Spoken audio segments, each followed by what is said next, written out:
और वो लोग जिन लोगों को इन्फॉर्मेशन है या जिनके पास नॉलेज है, मैं हमेशा ये बात करूँगी कि उन लोगों से टिप्स भी लिया करें, उनसे स्किन के बारे में पूछ लिया करें, उनके प्रोडक्ट्स के बारे में पूछा करें कि वो कौन से प्रोडक्ट्स लगाते हैं या फिर उनकी रूटीन क्या है। आजकल मैटर करता है हर चीज़ के लिए रूटीन। जैसे मैं आपको ब्रेक से पहले बता रही थी ना कि खाने पीने की, डाइट की और आपकी हेल्दी लाइफस्टाइल की हर चीज़ की रूटीन होती है। उसी तरह आप अपनी पूरी चीज़ों में, जिसमें आप ग़िज़ा का भी ख्याल रख रहे हैं, जिसमें आप अपना भाग दौड़ का, अपनी एक्सरसाइज का, अपने घर वालों का जब ख्याल रख रहे हैं, तो उसमें एक चीज़ जो हम माइनस कर जाते हैं वो है हमारी स्किन। जब हम अपनी स्किन का बिल्कुल ख्याल छोड़ देते हैं तो उसके बाद एकदम से डिज़ास्टर चेंज आता है हमारी स्किन में। उसके बाद हम कहते हैं यार हमने किधर जाना है, हमने किस डॉक्टर के पास जाना है, किस डर्माटोलॉजिस्ट के पास जाना है। ऑनेस्टली अगर हम अपना खुद से ख्याल रखना शुरू कर दें अच्छे तरीके से, और ये बात मैं आपको बताऊं, ये हमारे बड़े बुजुर्ग जितने भी घर में बैठे ना, अम्मी, दादियाँ, बड़ी भाभियाँ, बड़ी बहनें, आप उनसे पूछ लीजिए, जब वो अपने घर में अपने ही स्किन का अच्छी तरीके से ख्याल रखेंगी, अपने मुंह को साफ़ रखेंगी, अपने मुंह को क्लिनज रखेंगी, तो उनको किसी डॉक्टर की ज़रूरत नहीं पड़ेगी। ये बात फैक्ट है, आप खुद करके देख लीजिए। 2 दिन आप दाँत मांजिए, तीसरे दिन अगर आप दाँत नहीं मांजेंगे तो क्या होगा? दांत पीले हो जाएंगे। उसी तरह जब आप अपने मुंह का ख्याल नहीं रखेंगे, मुंह को साफ नहीं रखेंगे, तो फिर आपका मुंह भी ना इसी तरीके से हो जाएगा, बेरौनक सा, अजीब से खड्डे पड़ जाएंगे, दाग धब्बे आ जाएंगे, फजूल की झाइयाँ नमूदार हो जाएंगी। तो ये रूटीन जो है ना, जो आजकल की ट्रेंडिंग वाली चीज़ें, इसको फॉलो करना है। हम सबसे पहले करेंगे अपने चेहरे को एक्सफोलिएट। मैं आपको बताऊं, ये स्टेप बाय स्टेप चीज़ें बता रही हूँ, उसको गौर से सुनिएगा, लिखना चाहें तो लिख लीजिए। ये सही रिसर्च है और सही काम है जो हम सबको करना चाहिए। एक्सफोलिएटिंग विंटर्स में, ये सारी रूटीन विंटर्स की बताऊंगी, इसलिए करनी चाहिए ताकि आपकी जो ड्राइनेस है आपके चेहरे से, जो आपकी डेड स्किन है, वो रिमूव हो जाए। अगर आप एक्सफोलिएट नहीं करते हैं तो आपकी ड्राइनेस और जो आपकी डेड स्किन है ना, वो आपके चेहरे पर रहती है। उसको हटाने के लिए हमें एक्सफोलिएशन की बहुत सख्त ज़रूरत होती है, ठीक है। तो ये पहला स्टेप है, मगर एक्सफोलिएटिंग हमने रोज़ नहीं करनी। ये आपने देखना है कि आपके स्किन के जो बैरियर्स हैं वो कब इसकी रिक्वायरमेंट बहुत ज़्यादा ज़रूरी मांगते हैं कि आपको अपनी स्किन को एक्सफोलिएट करना है, ठीक है। ये आप वीक में कर सकते हैं, बहुत ज़्यादा ज़रूरत है तो ट्वाइस अ वीक कर सकते हैं। उसके बाद हमारे पास आ जाता है क्लिनजर्स। क्लिनजर्स जो है ड्राइनेस को भी जो है सॉफ्ट करते हैं आपके स्किन की। मैं कहूँगी कि सर्दियों में थोड़ा सा माइल्डर मॉइस्चराइज़र जो होता है ना, उसको इस्तेमाल करना चाहिए टू अवॉइड ड्राइनेस। तो ये सेकंड स्टेप हो गया हमारा। हाइलुरोनिक एसिड वगैरह जो है उसको इस्तेमाल कीजिए, क्योंकि हाइड्रेट अगर आपकी स्किन को आपने रखना है तो उसके लिए सबसे अच्छी चीज़ ये है कि आप हाइलुरोनिक एसिड जो है वो लगाएं। अगर आपको सीरम की सूरत में मिलता है, क्रीम की सूरत में मिलता है, तो आप उसको ले लीजिए। आप उसके पीछे इंग्रेडिएंट्स पढ़िए, कोई भी क्रीम या सीरम के पीछे अगर उसमें अच्छी तरीके से, अच्छी मिकदार में सही अच्छा हाइलुरोनिक एसिड है और अच्छी कंपनी का है तो उसको इस्तेमाल कीजिए। उसके अलावा हम यूज़ करेंगे सनस्क्रीन हम इसलिए भी यूज़ करेंगे ताकि हमारे स्किन में जो ये जो यूवी रेज़ होते हैं ना, उससे वो हमें बचा सके। ये जो एजिंग होती है, ये जो डार्क स्पॉट्स होते हैं, जो हमारी स्किन के जो आपको पता है हमारी स्किन में कैंसर भी अटैक कर सकता है स्किन को, सिर्फ इस वजह से कि हम सन ब्लॉक्स नहीं इस्तेमाल करते। सन ब्लॉक के लिए 2 बातें मैं फिर कहूँगी, जो केमिकल वाले सन ब्लॉक हैं प्लीज़ खुदारा उसको इस्तेमाल करना छोड़ दीजिए। वो तो बल्कि स्किन की मज़ीद जो डिजीज़ हैं, बीमारियाँ हैं, उसको जन्म दे सकती हैं। आपने बड़े अच्छे जो हर्बल आपको लगता है कि बिल्कुल माइल्ड से सनब्लॉक्स हैं, उनको इस्तेमाल कीजिए। मेडिकेटेड होने चाहिए, कोशिश कीजिए अच्छे बाज़ार में अवेलेबल है, उनको इस्तेमाल कीजिए ताकि आपकी जो एजिंग है वो सब भी रुक जाए, आपके डार्क स्पॉट्स और फजूल की जो स्किन की इरिटेशंस हैं वो भी आपकी दूर हों। फेशियल ऑयल्स के बारे में कोई बात नहीं करता, उसको यूज़ कीजिए, बहुत ज़्यादा अच्छी चीज़ है facial oil. Natural facial oils को इस्तेमाल किया कीजिए, थोड़ी सी मसाज भी कीजिए, उससे आपके चेहरे पर जो झुर्रियाँ हैं, एजिंग है, वो भी रुकेगी और आपकी स्किन भी नरिश रहेगी। उसके बाद कोई अच्छी कंपनी का मॉइस्चराइज़र। फिर जो लास्ट एक चीज़ रह जाती है वो है लिप बाम। वो लिप बाम को भी ज़रूर इस्तेमाल किया कीजिए। और उसके अलावा हाइड्रेटिंग मास्क जो है, ये इस तरीके से तरतीब से अपनी स्किन को बैलेंस कीजिए, आपकी स्किन को खूबसूरत कीजिए और ये ट्राई करके देखिएगा। इस स्किन रूटीन के बाद आपको किसी डॉक्टर, किसी हकीम की ज़रूरत नहीं पड़ेगी। आप अगर खाने से आधा घंटा पहले भी अगर कीनू खा लें तो आपकी जो भूख है, जो आपकी हंगर है, वो एकदम से ना सॉफ्ट हो जाती है। आपको बेतहाशा जो भूख का एक दौड़ा पड़ा होता है, सर्दियों में ज़्यादा भूख लगती है, वो नहीं लगेगी। तो कीनू का इस्तेमाल, ऑरेंजेस का आप अगर करें तो बहुत अच्छा है और सोर्स ऑफ विटामिन सी है, वो तो हमें चाहिए। गुआवा बड़ी अच्छी चीज़ है। अमरूद, जो ये हमारी हिकमत है वो कहती है कि 1 मटका पानी जो है, पूरा 1 मटका जो जिसमें जितना भी पानी होता है, जितना भी लीटर पानी होता है, 1 अमरूद उसकी पूरी पानी की कमी जो है वो पूरी कर देता है। तो आप अपनी ज़िंदगी में अगर गुआवा शामिल करेंगे तो it's a good source of protein and fibre which can help you feel full.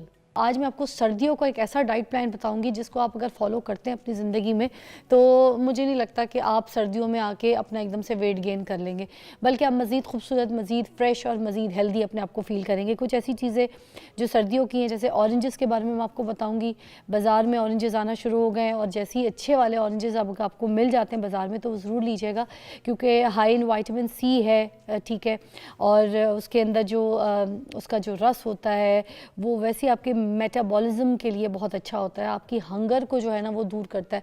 आप अगर खाने से आधा घंटा पहले भी अगर कीनू खा लें तो आपकी जो भूख है, जो आपकी हंगर है, वो एकदम से ना सॉफ्ट हो जाती है। आपको बेतहाशा जो भूख का एक दौड़ा पड़ा होता है, सर्दियों में ज़्यादा भूख लगती है, वो नहीं लगेगी। तो कीनू का इस्तेमाल ऑरेंजेस का आप अगर करें तो बहुत अच्छा है और सोर्स ऑफ विटामिन सी है, वो तो हमें चाहिए चाहिए। गुआवा बड़ी अच्छी चीज़ है। अमरूद अच्छे प्यारे प्यारे खुशबूदार मीठे मीठे अमरूद ताज़ा ताज़ा देखिए, ये नहीं कि घर में ला के फ्रिज की रौनक बना दे, क्योंकि फ्रिज में अमरूद ऐसे रख देना तो फ्रिज में सारे खानों में सारी चीज़ों में स्मेल आ जाती है।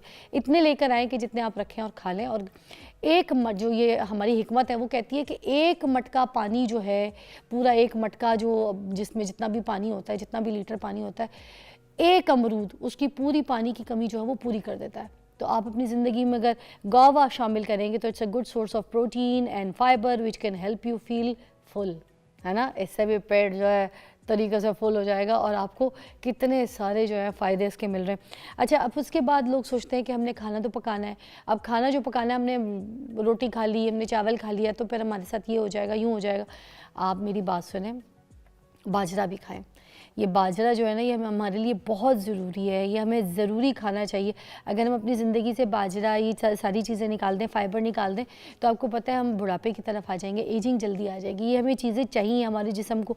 हम हर चीज़ को अपनी ज़िंदगी से कट ऑफ नहीं कर सकते, हम हर चीज़ को मिकदार में ले सकते हैं। अगर हम बाजरे का इस्तेमाल करें तो it's high in fibre, protein, vitamin, सब कुछ है इसके अंदर, एंटीऑक्सीडेंट्स है, ठीक है। आप इसको दाल के साथ लीजिए, सब्ज़ी का कोई दम वाली सब्ज़ी बना लीजिए जिसमें बहुत कम कोई आपने ऑयल इस्तेमाल किया हो, या फिर आपने देसी घी में आप खाने पका सकते हैं, ठीक है। मगर देसी घी को भी इसी तरह से, क्योंकि सैचुरेटेड फैट होता है, तो खाने में उतना ही इस्तेमाल कीजिए जितनी खाने में ज़रूरत है। तो जायके के हिसाब से उसको पका के, सब्ज़ी हो या फिर आपकी कोई दालें हो, वो बना के आप बाजरे के साथ खाइए, आपके लिए बहुत ज़रूरी है। और उसके अलावा सर्दियों में जो है एक चीज़ ज़रूर शामिल कीजिए, घर में बच्चों को भी पिलाइए, बड़ों को भी, ख़ुद भी सूप्स अपनी ज़िंदगी में शामिल कीजिए। हम हर तरीके की खाने की बात करते हैं, मगर क्या हम बात करते हैं कि हमें सूप पीना चाहिए?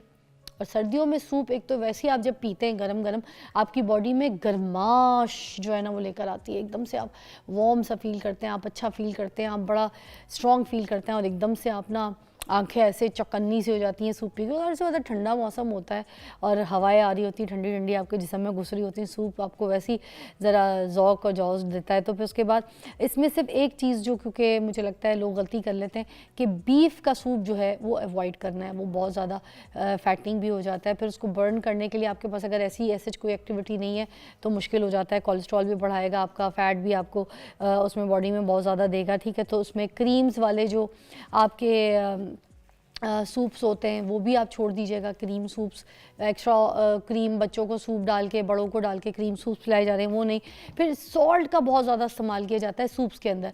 अब वो जो सूप होता है, मैं आपको बताऊं, सूप से चाहे वो पानी वाला सूप हो, वेजिटेबल सूप हो, या किसी किस्म का भी है यखनियों वाला सूप, उसमें बहुत कम मिकदार में थोड़ा सा आप सॉल्ट अगर डालते हैं तो फिर ठीक है। मगर वो जो आप हस्बे जायका पूरा सॉल्ट पूरा करने के लिए, चाहे किसी भी किस्म के सूप में आप उसको इस्तेमाल करते हैं, तो वो सॉल्ट आपकी बॉडी पे जाके बहुत बुरी तरीके से अटैक करता है।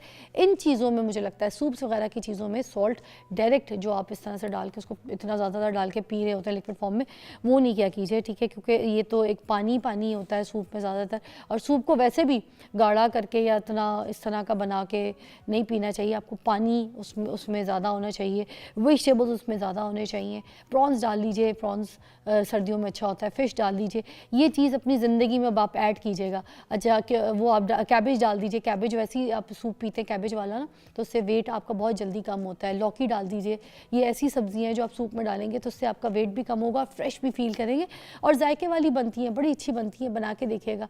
और अगर और थोड़ा सा टेस्ट चाहिए तो उसमें थोड़ी सी दाल डाल दीजिए, मसूर की दाल डाल दीजिए, लाल दाल, पीली दाल, जो दाल आपको अच्छी लगती है सकते सिवाय काली दाल के, तो उससे भी बड़ा अच्छा टेस्ट आ जाता है।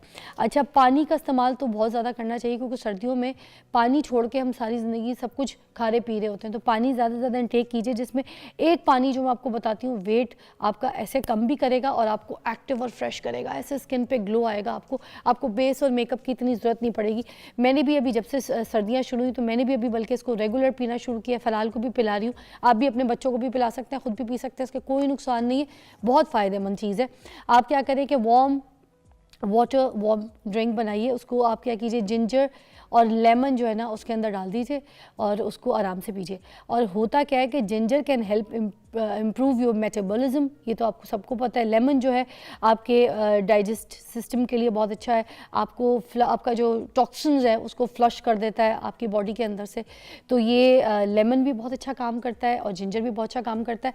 लेमन की मिकदार थोड़ी सी कम रखिएगा ड्रॉप्स के सूरत में, ये रोज़ सुबह वार्म वाटर अपनी ज़िंदगी में पीना शुरू कीजिए, तो देखिए आपका एक तो वेट भी कम होगा, आपका डाइजेस्टिव सिस्टम अच्छा होगा, आपके बॉडी से गंदे टॉक्सिन्स जो हैं वो फ्लश आउट हो जाएंगे। और जब तक ये फ्लश आउट नहीं होते, आपको पता है आपकी बॉडी के अंदर जो टॉक्सिन्स जमा होते रहते हैं, उससे बहुत सारी बीमारियां भी पैदा होती हैं। ये सारी चीज़ों को इस्तेमाल कीजिए, तो आपकी जो भी डाइट है, जो भी डाइट प्लान है, अगर मेरे वाले डाइट प्लान को थोड़ा बहुत भी पाव भी मैं कहती हूँ, आप अगर अपनी ज़िंदगी में थोड़ा सा शामिल करके देखेंगे तो आपकी हेल्थ में भी फ़र्क आएगा, आपकी लुक में भी फ़र्क आएगा, आपकी स्किन में भी फ़र्क आएगा और आपकी सेहत में भी फ़र्क आएगा और आप एक्टिव भी रहेंगे। एक ब्रेक के बाद मिलते हैं।